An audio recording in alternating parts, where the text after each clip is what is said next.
प्रवरवपु कर्णयो करुणिकारो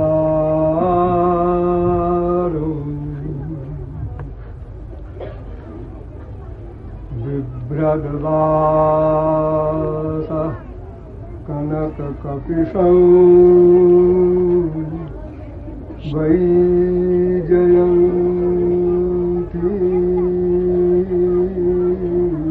च माम् रन्ध्रान् वेणोरधरसुधया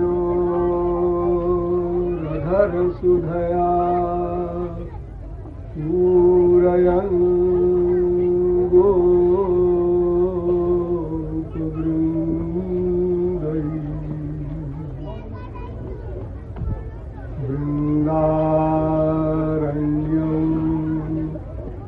पदरमणं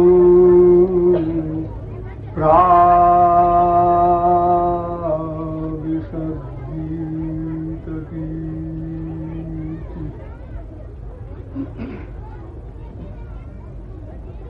ध्येयं सदा परिभवघ्नमभीष्टदो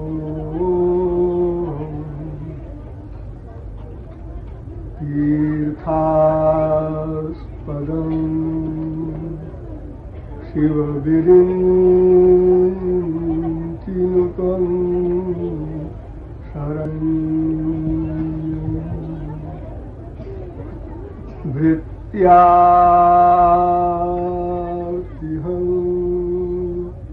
प्रणतपालभवाब्धिपो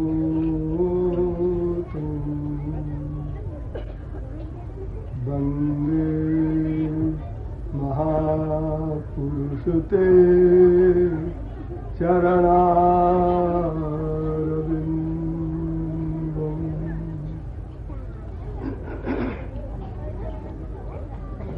नमः कमलना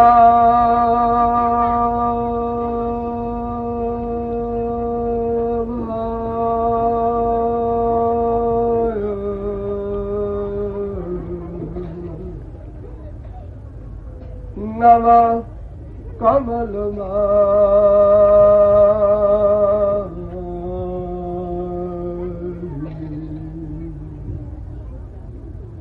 नमः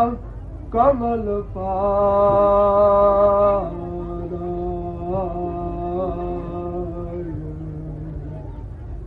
नमस्ते कमलेभ्यः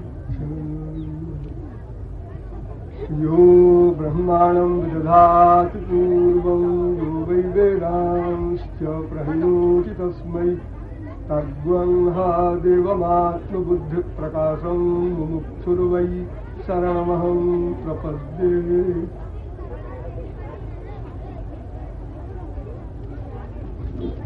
वृंदारक वृंदवंद्य आनंद कंद सच्चिदानंद श्री कृष्ण चंद्र चरणारविंद मकरंद मिलिंद महानुभाव।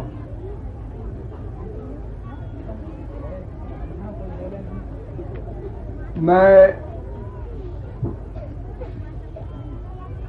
इसी कुंडा उपनगर का विद्यार्थी रहा हूं, अतएव इससे मेरी विशेष ममता है और उसी नाते समस्त कुंडावासियों से भी विशेष ममता है। मेरे एक प्रमुख प्रियजन है यहाँ पर, डॉक्टर धीर और श्रीवास्तव, ये लोग हमारे पास गए थे और मुझसे कहा, मैंने कई बार मना कर दिया था क्योंकि जहां मैं छात्र रहा हूं वहां मैं लेक्चरर होकर बोलूं इतना अच्छा नहीं लगता,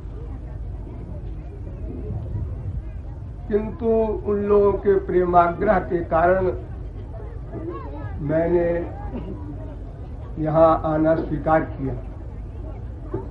मुझे बहुत खुशी है, किंतु मेरी समझ में ये नहीं आ रहा है कि मैं क्या बोलूं। कुछ शिक्षित वर्ग भी है, उनके लिए भी कुछ बोलना है, और कुछ भोले भाले लोग भी हैं, उनके लिए भी कुछ बोलना है। कुछ विद्यार्थी हैं, उनके लिए भी बोलना है। एक समस्या सी है जिसे मैं समझता हूं, आप लोग नहीं समझ सकते। किस स्तर का प्रवचन करूं, ये वक्ता के सामने सदा प्रॉब्लम रहती है।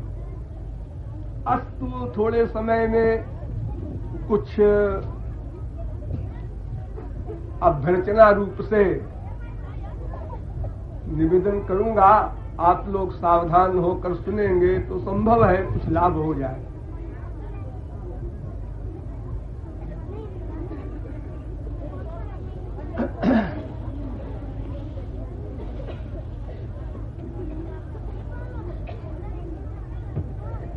हम लोग इस समय एक विद्यालय में बैठे हैं।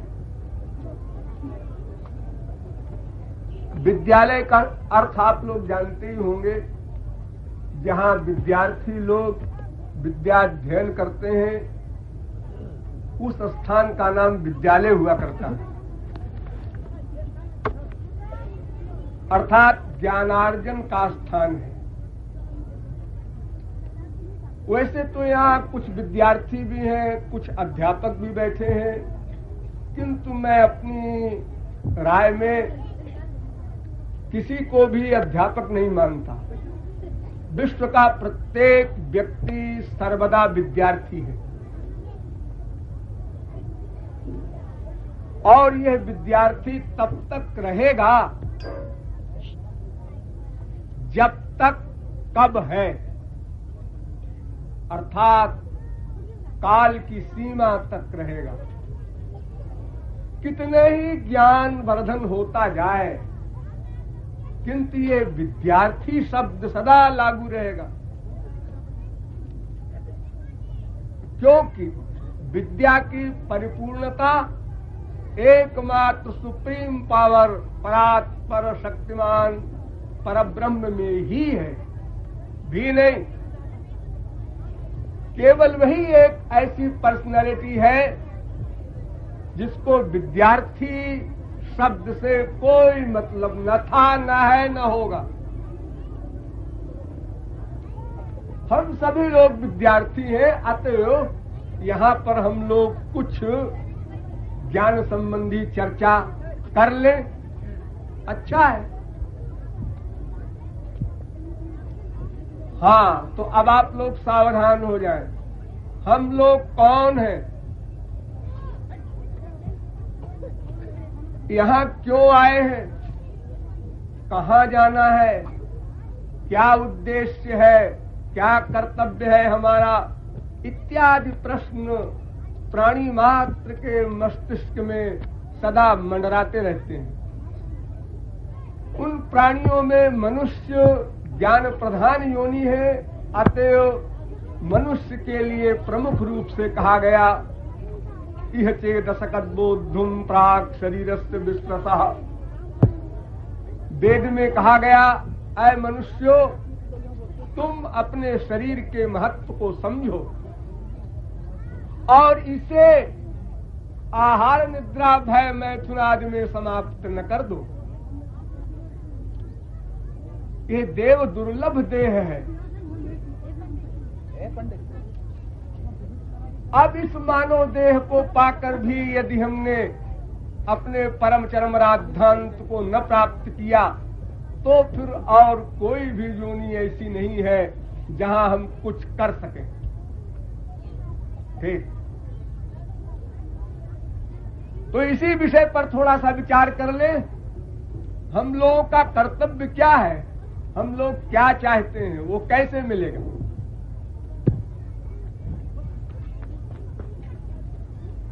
हम लोग क्या चाहते हैं, यदि इस प्रश्न के उत्तर के लिए हम 5 अरब आदमियों को एक स्थान पर एकत्रित कर दें, तो 5 अरब से अधिक उत्तर मिलेंगे हमें। अर्थात एक एक आदमी कई कई उत्तर देगा। हम क्या चाहते हैं? हम एक दिन में कई वस्तुएं चाहते हैं। फिर 5 अरब आदमी क्या चाहते हैं? ये तो अगर कोई व्यक्ति अनंत काल तक लिखता रहे तो भी नहीं परिपूर्णता को प्राप्त कर सकता। इतनी कामनाएं हमारे हैं, लेकिन हम उन समस्त कामनाओं को एक ऐसी कामना में बांध दे रहे हैं जिससे कोई बाहर नहीं निकल सकता। सर्वेषां भूतानां नृपस्वात्मैव वल्लभः। समस्त जीवात्माएं केवल अपना सुख चाहती है। बस एक उत्तर।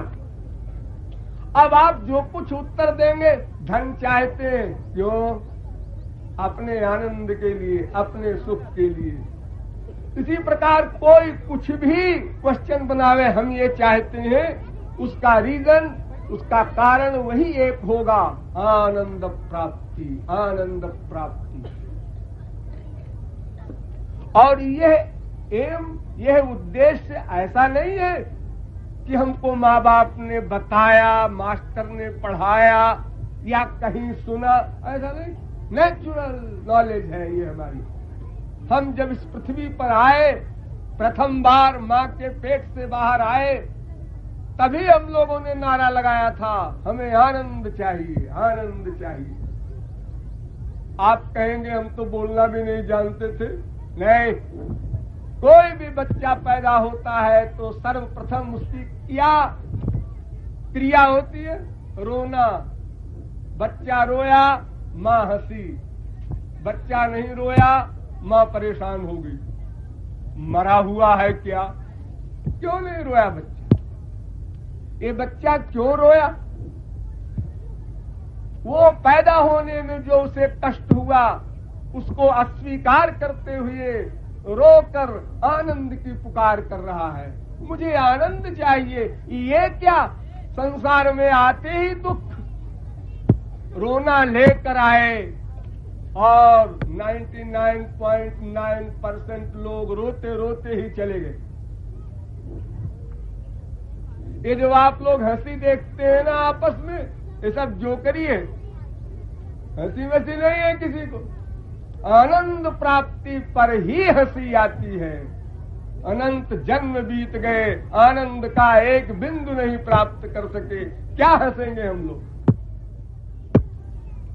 ये जो हम लोग एक्टिंग में कहा करते हैं, किसी से मिलने पर कहिए ऑल राइट, एक भी राइट नहीं है। ऑल राइट क्या पत्थर? सब धोखा है। एक्टिंग करते हो, बनावट करते हो, ठगते हो एक दूसरे को। न शरीर ठीक, न मन ठीक, न बुद्धि ठीक, न आत्मा ठीक। आनंद का कहीं स्वप्न में भी साक्षात्कार अनादिकाल से अब तक नहीं हुआ। अस्तु हम आनंद चाहते हैं। इसका रीजन है आनंदो ब्रह्मेति विजानात्, आनंदाद्येव कल्विमानि भूतानि जायन्ते, आनंदेन जातानि जीवन्ति, आनंदम प्रयन्त्यभिसंविशन्ति।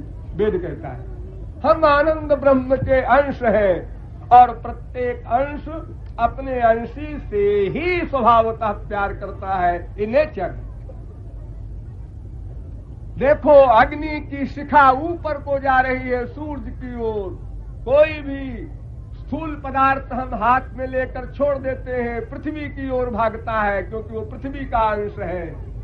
सारी नदियां समुद्र की ओर भाग रही हैं।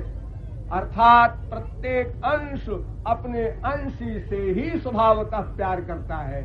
अतएव हम नेचुरल एकमात्र अपने परम चरम लक्ष्य स्वरूप परमानंद स्वरूप परमात्मा से ही प्यार करते हैं। अब उसको समझने के जो उपाय हैं उसमें गड़बड़ है। थोड़ा सा दिग्दर्शन करा देते हैं आपको। हमारे यहाँ एक फिलॉसफर हुआ चारबाग बृहस्पति। उसने कहा भाई देखो हम अपना सुख चाहते हैं। ठीक, तुम बिल्कुल ठीक चीज चाहते हो चारबाग, तो बताओ फिर तुमने क्या सोचा है, वो सुख कैसे मिलेगा? चार्वाक कहता है यावत जीवेत सुखम जीवेत तृणं कृत्वा घृतं पिबेत भस्मीभूतस्य देहस्य पुनरागमनं कुतः। जब तक जियो सुख से जियो, कर्जा करके घी पियो। बस यही है हमारा राजधांत, हमारा लक्ष्य। अपने स्वार्थ के लिए ही जीवन है। बात तो बिल्कुल ठीक की, लेकिन जिन लोगों ने सुना उन्होंने कहा बहुत खराब आदमी, बोगस आदमी, वो कोई दार्शनिक है। उसके आगे और बढ़िए, एक इंग्लैंड का फिलॉसफर हुआ हॉब्स और एक फ्रांस का हुआ हेल्वेशियस। इन लोगों ने यह सिद्धांत बनाया कि देखो भाई, अपने ही सुख की बात अगर सामने लाओगे चार्वाक महोदय, तो संसार में क्रांति हो जाएगी। इसलिए ऐसा करो, अपने सुख का भी ध्यान रखो, दूसरे के सुख का भी ध्यान रखो। 50-50। ये बात लोगों की समझ में कुछ आई। उन्होंने कहा हाँ भाई ये तो ठीक है, और केवल अपनी ही सुख का अगर ध्यान होगा तो सभी अपनी अपनी ओर खींचेंगे, तब तो ये संसार नहीं रह सकता, क्रांति हो जाएगी। लेकिन उसमें भी गड़बड़ी है। क्या? अगर दो के स्वार्थ टकराएंगे, हमारा स्वार्थ और इसका स्वार्थ, तो अपने स्वार्थ पूर्ति को आदमी प्राथमिकता देगा, और जब अपने स्वार्थ की पूर्ति को प्राथमिकता देगा तो फिर क्रांति होगी। ये आप लोग देख रहे हैं संसार में डेली। तो ये उद्देश्य भी ठीक नहीं। इसके और आगे चलिए। बटलर, ये सब विदेशी फिलॉसफर्स हैं। बटलर ने कहा कि देखो भाई, अपना स्वार्थ और दूसरे का उपकार, ये दोनों, ये घपड़ सपट ठीक नहीं। दूसरे का उपकार करना ही हमारा लक्ष्य होना चाहिए, ये स्वाभाविक धर्म है। देखो, एक शेरनी, एक शेर भी अपने बच्चे का पालन करती है, तो दूसरे के उपकार में ही अपना जीवन बिताना, ये सिद्धांत होना चाहिए। ये 50-50 वाला सिद्धांत ठीक नहीं। लेकिन बटलर के सिद्धांत में भी एक गड़बड़ है। क्या? आप किस प्रकार का उपकार करना चाहते हैं? भौतिक उपकार। क्या होगा भौतिक उपकार से? आनंद मिलेगा। आज संसार में सबसे संपन्न है अमेरिका, जहां घर घर में करोड़पति है। लेकिन क्या हाल है आप जानते हैं? 25% लोग नींद की गोली खाकर सो पाते हैं, इतना टेंशन। पागलों की संख्या इंडिया से 10 गुनी है वहां पर। तो अगर हम संसारी वैभव इकट्ठा कर लेंगे तो इससे आनंद मिल जाएगा, ये तो भ्रम है। यूनान का एक फिलॉसफर हुआ है एपिक्यूरस। उसने कहा देखो भाई, दूसरे के उपकार करने के मामले में मेरी राय सुन लो सब लोग। क्या? दूसरे को सामान देकर उपकार न करो। धन दे दिया, उसको मकान दे दिया, ये उपकार नहीं काम देगा। इससे पीस, हैप्पीनेस नहीं मिलेगा। बल्कि उसकी कामना समाप्त करो, कामनाएं कम करो। जितनी हमारी इच्छाएं कम होंगी, उतने हम सुख की ओर अग्रसर होंगे। और सामान तो जितना भी इकट्ठा करते जाएंगे, यत् पृथिव्याम व्रीहिजवम हिरण्यम पशवस्त्रिया नाल में कस्य पर्याप्तम।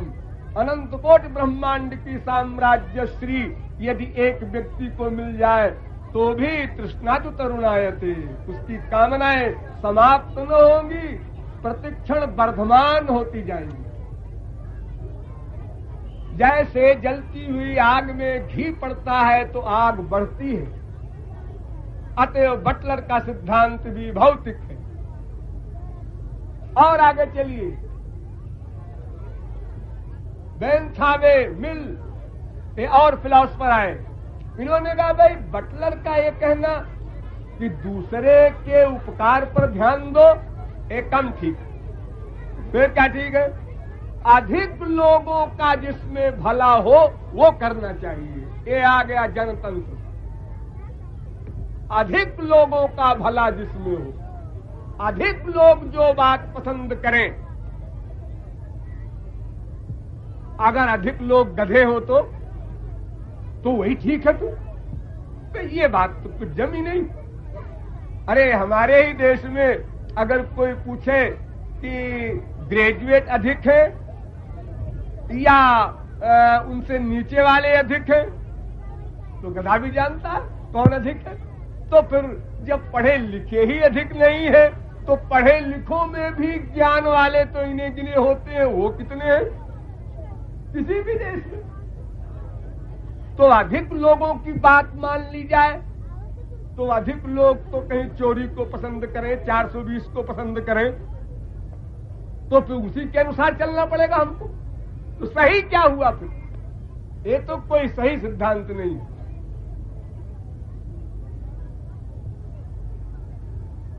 ये झगड़ा हमारे यहां पड़ गया और हम लोग कुछ भी निश्चय न कर सके कि मनुष्य का उद्देश्य है क्या करें हम लोग। हमारे यहां इसके लिए धर्म आए आगे। देखिए, एक तो विज्ञान भौतिक और एक विज्ञान आध्यात्मिक, ये दो विज्ञान होते हैं। भौतिक विज्ञान तो आत्मा और परमात्मा को मानता नहीं है, ये आप लोग जानते ही होंगे।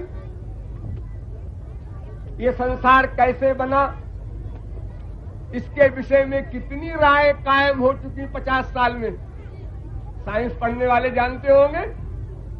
रसायनज्ञ कहते हैं 92 तत्वों से संसार बना है, रिएक्टर के विशेषज्ञ कहते हैं 99 तत्वों से संसार बना है।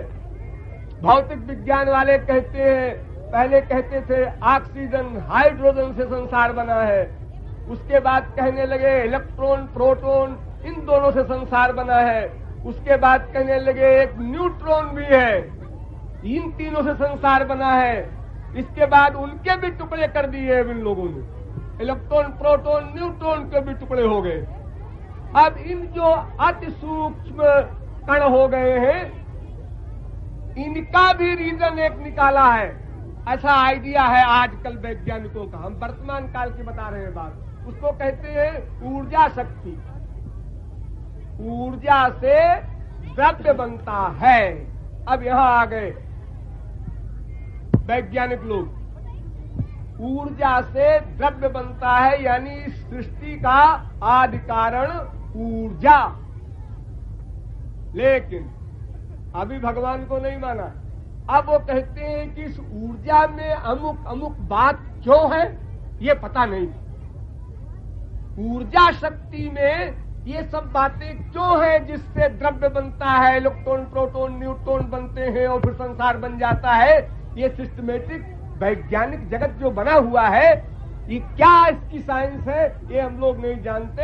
हो सकता है कि ये धर्मावलंबियों का भगवान हो इसके पीछे खड़ा, लेकिन कुछ वैज्ञानिक तो मान गए हैं। देखिए, आप लोग को मैं बुक का नाम बता दूं, आप लोग पढ़ लीजिएगा। Treasure house of living religions एक पुस्तक है, अर्नेस्ट ह्यूम ने लिखा है 19वीं शताब्दी में। 1 लाख पेज की पुस्तक है। उसमें 14 धर्मों का संग्रह है। हमारे विश्व में वर्तमान काल में या सैकड़ों वर्ष से 14 प्रमुख धर्म चल रहे हैं। जापान में शिंतो धर्म, चीन में ताओ धर्म या लाओत्सी धर्म भी उसका नाम है। दूसरा चीन में कन्फ्यूशियन धर्म, ये 2 धर्म चीन में चल रहे हैं। जापान में एक शिंतो और एक यहूदियों का धर्म है। और बाकी सब हमारे इंडिया में है। हिंदू वैदिक धर्म 1, बौद्ध धर्म 2, जैन धर्म 3, सिख धर्म 4, ये सब हमारे देश के धर्म है। जरथुस्त्री धर्म पारसियों का 5, मुस्लिम धर्म 6, क्रिश्चियन ईसाइयों का धर्म 7। ये 7 धर्म तो हमारे देश में है और 2 धर्म चाइना में मैंने बताए, और 1 यहूदियों का, और 1 धर्म है जापान में शिंतो धर्म। ये 14 धर्म सारे विश्व में वर्तमान काल में है, जो ईश्वर को मानते हैं, आत्मा को मानते हैं। ईश्वर शब्द ना बोले, इससे आप घबराइए नहीं। हम लोग बहुत ही संकुचित विचार के हैं ना। अरे ये क्या है? मस्जिद। ये क्या है? मंदिर। नमस्कार। ये क्या बात है भाई? मस्जिद अलग चीज है, मंदिर अलग चीज है। जी वो तो इस्लाम धर्म की है। इस्लाम धर्म का भगवान अलग होता है, तुम्हारा अलग होता है। बात क्या है? एक ही सुप्रीम पावर के अनंत नाम रख दो। तुम ही तो कहते हो अनंत नाम रूपाए। आपके संस्कृत हिंदी में उसको ब्रह्म परमात्मा भगवान कहते हैं। जी हाँ। अरबी में अल्लाह कहते हैं। जी हाँ। फारसी में खुदा कहते हैं। जी हाँ। अंतर क्या हुआ? ईसाई लोग गॉड कहते हैं। जी हाँ। पारसी लोग अहुरमज्द कहते हैं। जी हाँ। जरथुस्त्री धर्म में, इस्लाम धर्म में आपको बता ही दिया, दोनों शब्द हैं अरबी फारसी के।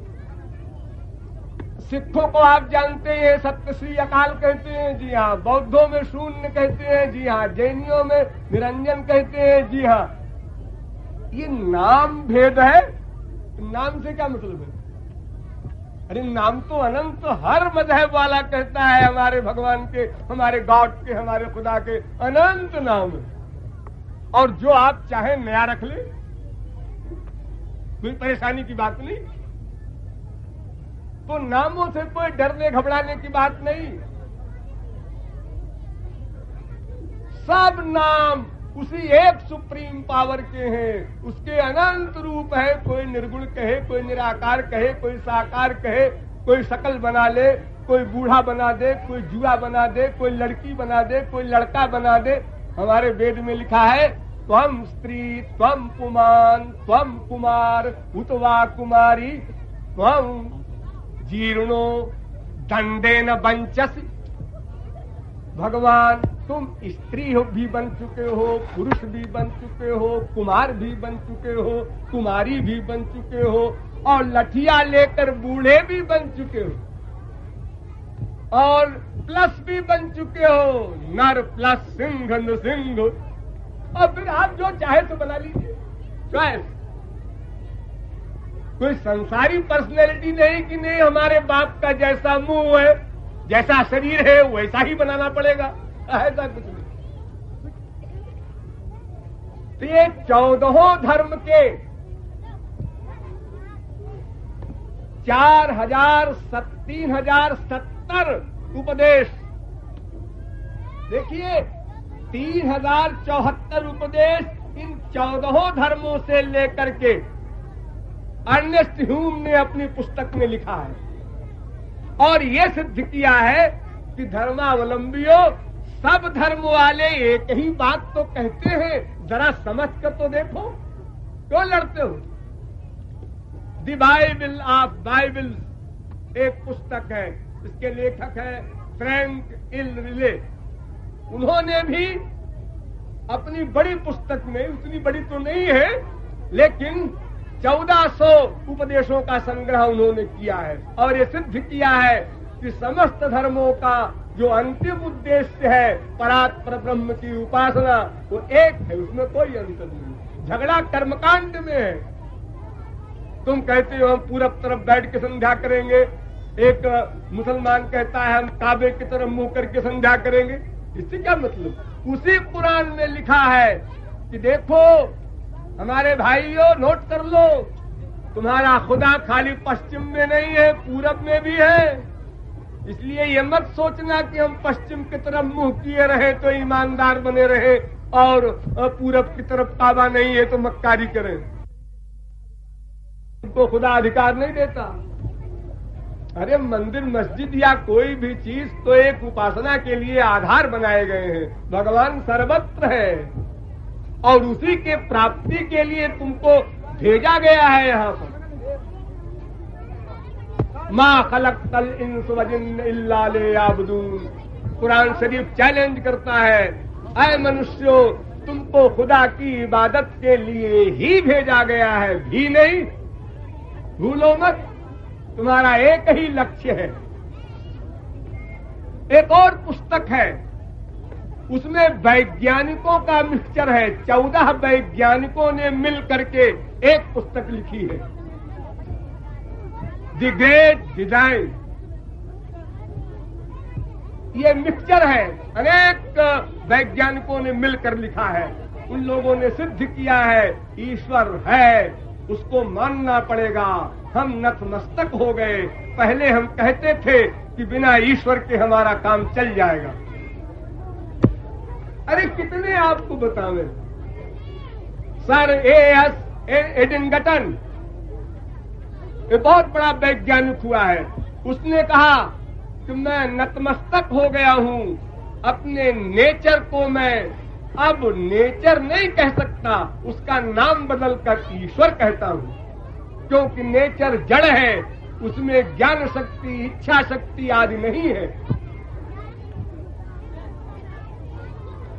J.B.S.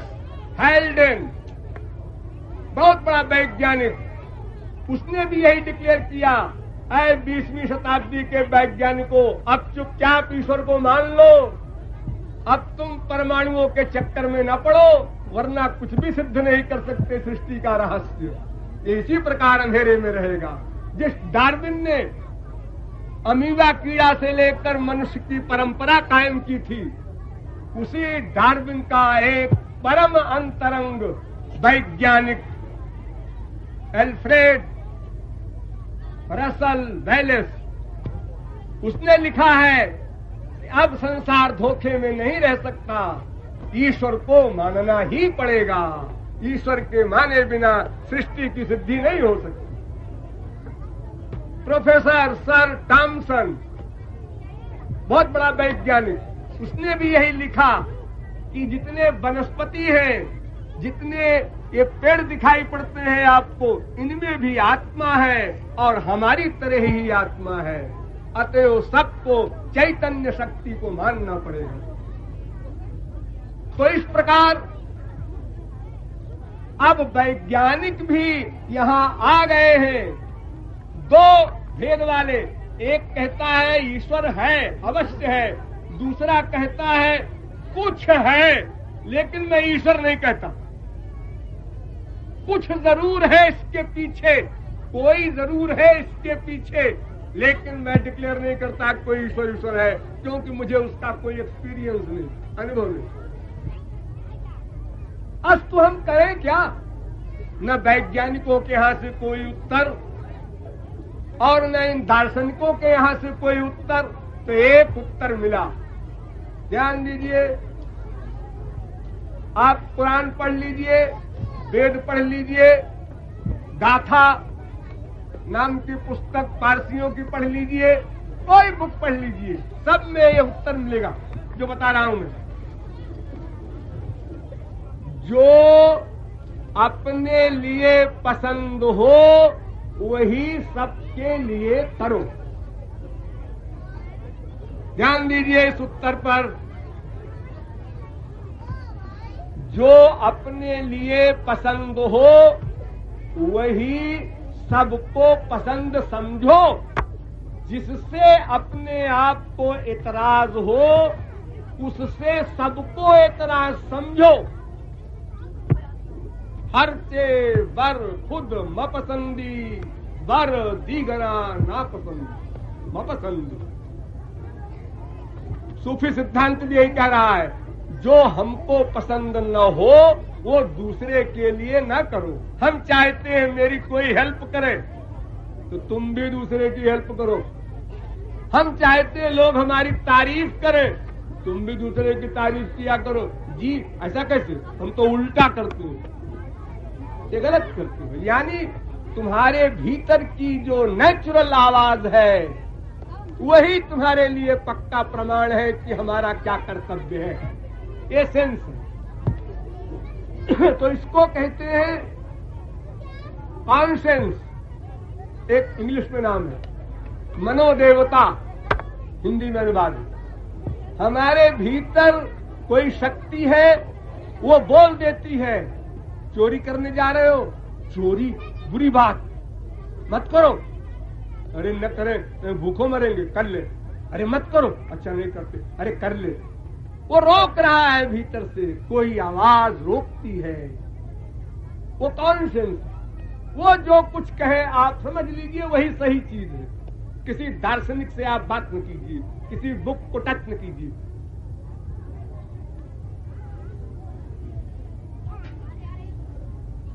इसको कहते हैं स्वस्थ च प्रियमात्मना। इंजील में हर ग्रंथ में लिखा है, लेकिन कृपालु के एतराज है। ध्यान दीजिए क्यों एतराज है। पहला क्वेश्चन तो ये है कि ये जो कॉन्सेंस है आपकी, ये सदा एक सी रहती है या बदलती रहती है? पहला क्वेश्चन। सदा एक सी कॉन्सेंस आपकी रहती है या बदलती रहती है? और एक आदमी की कॉन्सेंस दूसरे आदमी की कॉन्सेंस के समान होती है या भिन्न होती है?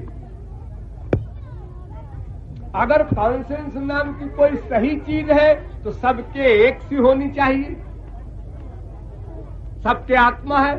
हाँ, और अगर सबके एक होनी चाहिए तो फिर कोई गड़बड़ बात करता है, कोई सही बात करता है, कोई अनाचार, दुराचार, भ्रष्टाचार, पापाचार में प्रवृत्त होता है, कोई सदाचार में प्रवृत्त होता है। ऐसा क्यों? अगर हम भीतर की आवाज का जजमेंट मान लें, उस कॉन्सेंस की पुकार को स्वीकार कर लें, तो फिर ये अलग अलग सबकी कॉन्सेंस अलग अलग कंक्लूजन दे रही है। ऐसा क्यों? और फिर एक ही आदमी को पकड़ो। हमारी कॉन्सेंस ने पहले कहा चोरी करना बुरा, झूठ बोलना बुरा, जब छोटे से थे हम। लेकिन चोरी करते करते, झूठ बोलते बोलते ऐसे अभ्यस्त हो गए कि अब कॉन्सेंस विरोध करती ही नहीं, अब तो आदत पड़ गई। तो फिर हम उस कॉन्सेंस के धोखे में कैसे पड़ेंगे? जो अपने को अच्छा लगे वही सही है। तो फिर शराबी, कबाबी, मक्कार, चोर, डाकू सबको अपनी अपनी चीज जो अच्छी लगती है उसी को अथॉरिटी मान लेंगे, सर्वनाश हो जाएगा हमारा। इसलिए कृपालु कहता है नहीं, ये इतना ही पर्याप्त नहीं है, क्योंकि हम क्लीन स्लेट नहीं है। हमने तमाम गड़बड़ कर ली है जब से पैदा हुए तब से अब तक। तो या तो ये बोलो कि हमारी कॉन्सेंस खराब हो गई है, ऐसा बोल दो। और अगर खराब हो गई है तो फिर उसका निर्णय हम नहीं मानने को तैयार। गलत, हम कैसे मान लें? हम इच्छाओं के गुलाम हो गए, मन के गुलाम हो गए, हम अपनी हैबिट बिगाड़ बैठे अनेक प्रकार की। अब उसी के अनुसार हमारी कॉन्सेंस बोलेगी, लेकिन वो सही तो नहीं कहा जा सकता। फिर तो सारे विद्यालय बंद हो जाएंगे। जो भीतर की आवाज आ रही करो वही ठीक है। हमारे यहां इसका उत्तर दिया गया, श्रुति स्मृति सदाचारः स्वस्थ च प्रियमात्मनः। जो अपने को प्रिय लगे, इसके साथ साथ यह भी देखना कि वो वेद सम्मत है या नहीं, शास्त्र सम्मत है या नहीं, कुरान सम्मत है या नहीं, बाइबल सम्मत है या नहीं, ये भी मिलाना। इसका मतलब है कि कॉन्सेंस आपकी धोखे की चीज है, वो बदलती रहती है। जिस तरह के संग में हमने अधिक दिन अभ्यास किया वैसे ही हमारी भीतर की चीज हो जाती है, इसलिए उसका निर्णय अमान्य है। वेद सम्मत हो वो माना जाए। तो आप वेदों में चलिए, पुराणों में चलिए, शास्त्रों में चलिए, कुरान में चलिए, बाइबल में चलिए, धर्म ग्रंथों में चलिए तो उन ग्रंथों में आपको केवल एक चीज मिलेगी। क्या? एक भगवान है जिसके अनेक नाम हैं, एक। दूसरे हम लोग हैं, मनुष्य हो, पशु हो, पक्षी हो, कोई हो, जीव। और तीसरी एक ऐसी पावर है, कोई शैतान कहता है, कोई अजाजील कहता है, कोई माया कहता है, कोई अज्ञान कहता है, कोई अविद्या कहता है, कोई शब्द रख दो उसका नाम। एक कोई पावर है जो हमको सुप्रीम पावर से मिलाने में गड़बड़ कर रही है। इसी को वेदों में कहा गया 3 तत्वों से, एतज्ज्ञेयं नित्यमेवात्म संस्थम नातः परम वेदितव्यम किंचित भोक्ता भोग्यम प्रेरितारं च मत्वा सर्वं प्रोक्तम त्रिविधम ब्रह्म में तत् ज्ञाज्ञौ द्वावजा विशनीसा बजा ह्येका भोक्तृभोग्यार्थ युक्ता अनंतश्चात्मा विश्वरूपो ह्यकर्ता त्रयं यदा विन्दते ब्रह्म में तत् संयुक्तमेतत्क्षरमक्षरं च व्यक्ताव्यक्तं भरते विश्वमीशा इत्यादि सैकड़ों वेद मंत्रों में इन 3 तत्वों को बताया गया। एक वो, एक ये है, एक मैं। वो माने सुप्रीम पावर भगवान, मैं माने जीव, और यह माने माया। तो रसो वै सहा रसगुंहेवायम लब्ध्वानंदी भवति तमेव विदित्वात् मृत्युमेति नान्यः पंथा विद्यते जनाय। वह ईश्वर है, उसको प्राप्त करके ही यह जीवात्मा इस माया से उत्तीर्ण हो सकती है, परमानंद प्राप्त कर सकती है। सभी धर्मावलंबियों का एक मत। वो कैसे होगा? बड़े संक्षेप में अब आप लोगों को निपटा दे रहे हैं। ये जो बच्चे बैठे हैं आप लोगों के आगे, ये बच्चे, यही बनना होगा आपको, बस भगवत प्राप्ति हो जाएगी। कुछ करना वरना नहीं है ना। कुछ करने से भगवान नहीं मिला करता। करने से भगवान अगर मिले तो वो तो बिजनेसमैन हो जाएगा। हमने 100 रुपया दिया तो दुकानदार ने 100 रुपए का सामान दे दिया, वो सकारण कृपालु है।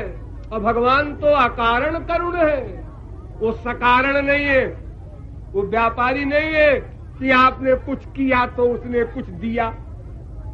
ऐसा नहीं, आप कुछ न कीजिए तो आपको सब कुछ मिल जाएगा। कंक्लूजन, कुछ न करने से सब कुछ मिल जाएगा, और कुछ कुछ करोगे तो कुछ कुछ मिलेगा, और सब कुछ करोगे तो कुछ नहीं मिलेगा। ऐसा गणित है ईश्वरीय जगत का।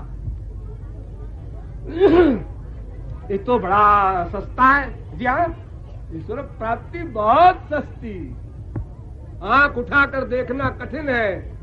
ईश्वर प्राप्ति उससे भी सरल है। कुछ करनी नहीं, क्यों? इसलिए कि वो अकारण करुण है। बस जो अकारण करुण कोई मिल जाए तो फिर वहां कारण कोई है ही नहीं है। फिर तो करुणा उसकी मिलेगी, दया मिलेगी, उसका रहम, उसका करम हमको मिलेगा। उसे कौन रोक सकता है?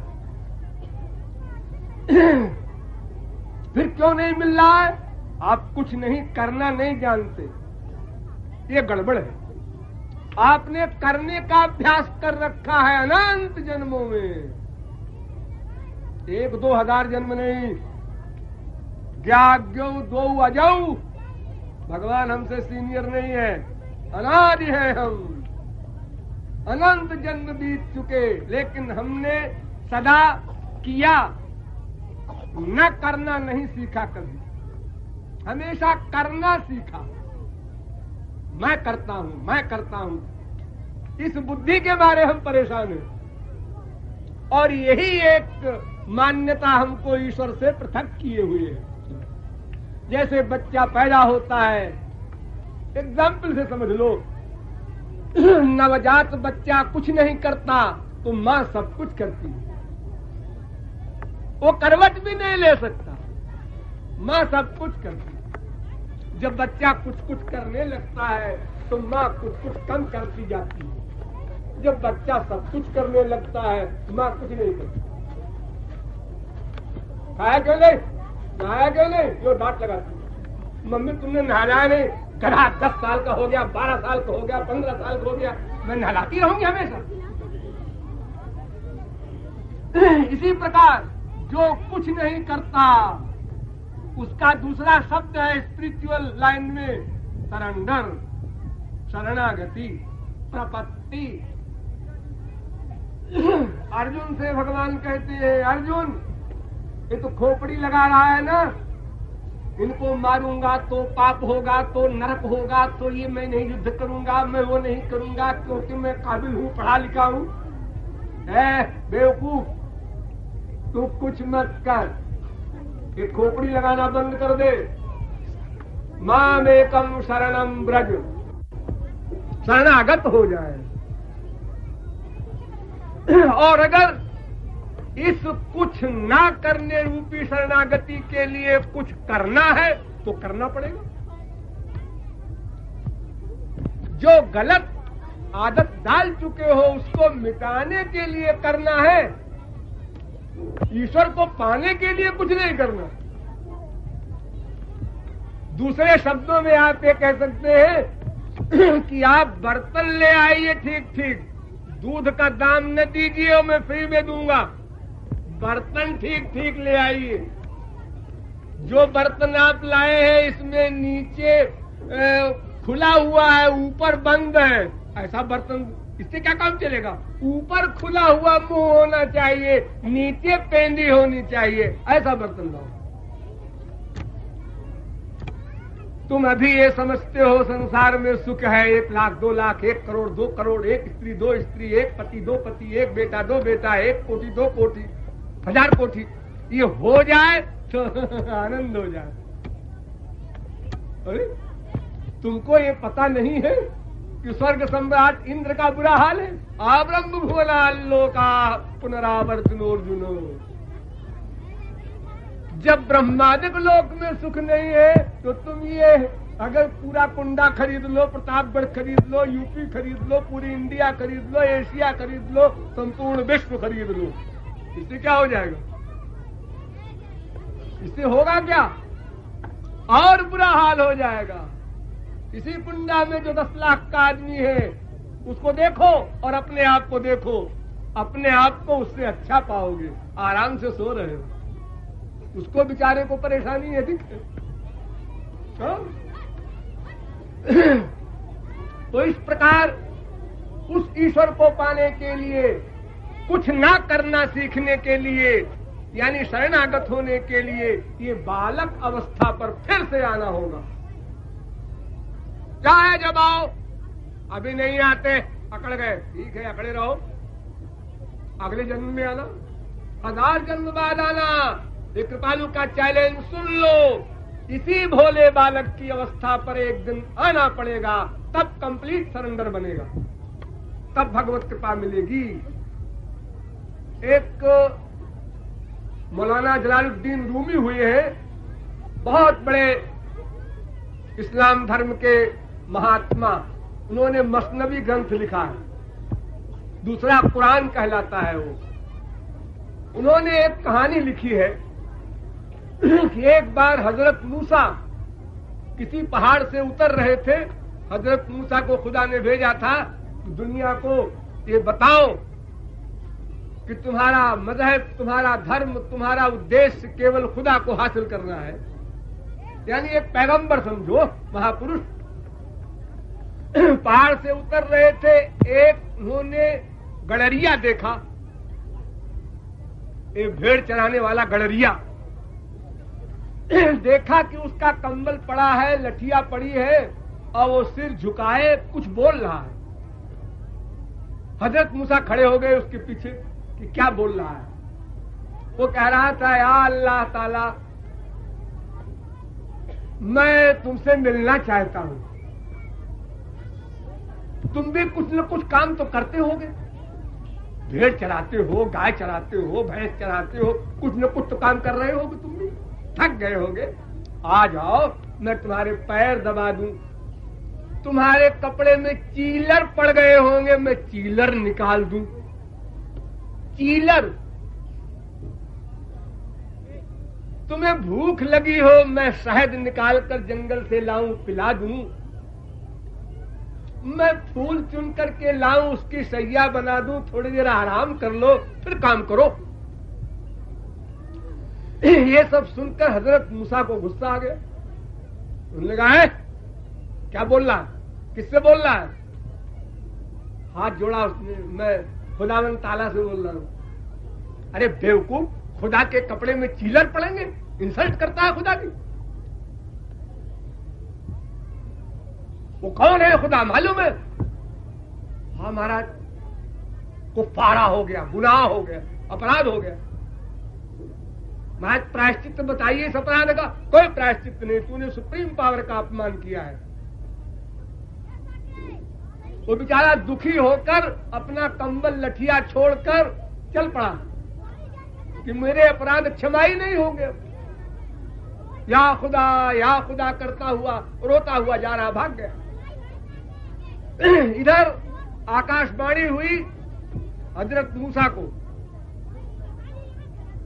तुमने अपराध किया है। उस गडरिये की भक्ति में, उसकी श्रद्धा में, उसकी भावना में तुमने व्याघात पहुंचाया, चोट पहुंचाया। तुम अपराधी हो, तुमको हमने इसलिए नहीं भेजा था। जाओ क्षमा मांगो। वो भोलापन, मैं ये बता रहा हूं, वो भोलापन जो गडरिये में था वो लाना पड़ेगा। ये नहीं काम देगा संस्कृत और हिंदी और इंग्लिश और फारसी और अरबी में तुम मंदिरों, मस्जिद, गिरजाघर में खड़े होके तुम्हें हो माता चिपका, तुम्हें वो बोलोगे तो भगवान खुश हो जाएगा। वो ऐसा बेवकूफ नहीं है, आंसू बहाना पड़ेगा। एक ईसाई मत में एक कैथोलिक मत होता है, उसमें भी एक कहानी है, बड़ी सुंदर कहानी है। एक कोई नट था, बाजीगर। वो अपना बाजीगरी के खेल दिखा दिखा करके पेट पाला करता था। एक बार वो एक गिरजाघर में गया, वहां देखा कि सब लोग मरियम के आगे फैला करके हाथ कामनाएं कर रहे हैं, भीख मांग रहे हैं, हमको ये दे दो, हमको ये दे दो। तो उसने कहा मरियम दे देती होंगी, तभी तो लोग मांग रहे हैं। जब सब चले गए गिरजाघर से, तो उसने अंदर से लॉक करके और सोचने लगा वो कि मरियम को हम भी खुश करें तो हमको भी कुछ मिलेगा। तो कैसे खुश करें? तो अपनी वो कला दिखाने लगा जो बाजीगर लोग करते हैं खेल। वो मरियम की मूर्ति के आगे दिखाने लगा। तो ये जो बड़े बड़े पादरी लोग हैं, इन्होंने झांक कर देखा खिड़की से कि ये क्या तमाशा कर रहा है। गिरजाघर में मरियम के आगे बाजीगरी का खेल दिखा रहा है बदतमीज। दरवाजा खुलवाया और उसको धक्का देकर के निकालना चाहा। इतने में तेज लाइट प्रकाशित हुई और मरियम की आकाशवाणी हुई, ऐ पादरियों, तुम लोग केवल ढोंग रचते हो, तुम हमारे उपासक नहीं हो, वो सच्चा उपासक है, उसका भोला हृदय है। अपने हिंदुओं के यहाँ धन्ना जाट वगैरह के तो हजारों आप लोग कथानक पढ़े ही होंगे।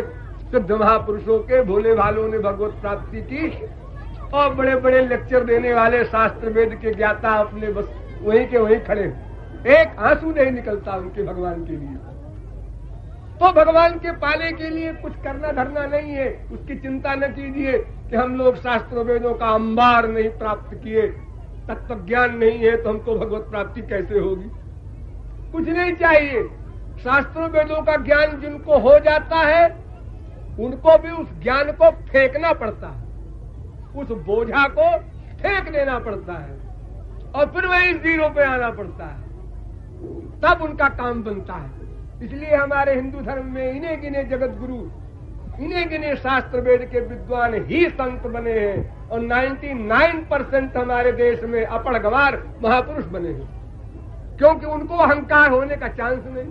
न धन है, न डिग्रियां है, न कोई प्रतिष्ठा है, अब उनको ये सोचने में आराम है, मौसम कौन कुटिल खल कामी। और यदि हमारे पास कुछ है तो हम कैसे सोचें कि हम मेरे समान कोई खराब नहीं है। ये प्रॉब्लम है। इसलिए भगवान के सामने अपने आप को हीन दीन पतित गुनहगार अकिंचन नाचीज महसूस करते हुए रोकर उनसे उनका प्रेम मांगो, उनका दर्शन मांगो। संसार की ख्वाहिशें लेकर वहां मत जाओ। एक बार चैलेंज कर दो भगवान को, हम तुमसे मांगने नहीं आए, देने आए हैं। बहुत मांग चुके, सदा भिखारी रहे, अब मांगेंगे नहीं। निष्काम प्रेम के लक्ष्य से आगे बढ़ो। तो जो जो आपके आंसू निकलेंगे, अंतःकरण की शुद्धि होगी, फिर भगवत कृपा से आपको भगवत शक्ति मिलेगी, तब वो दिव्य परमानंद मिलेगा। तब हमारा ये विद्यार्थी जीवन समाप्त हो जाएगा, सदा को हम आनंदमय हो जाएंगे। सोचते सर्वान कामान सह ब्रह्मणा विपश्चिता इत्यादि वेद मंत्रों के अनुसार हम अपने परम चरम राजधांत परमानंद को प्राप्त कर लेंगे। इन कतिपय वाक्यों द्वारा आज का हम अपना विषय समाप्त करते हैं। फिर जब कभी अवकाश मिलेगा तो सेवा करेंगे। बोलिए वृंदावन बिहारी लाल की।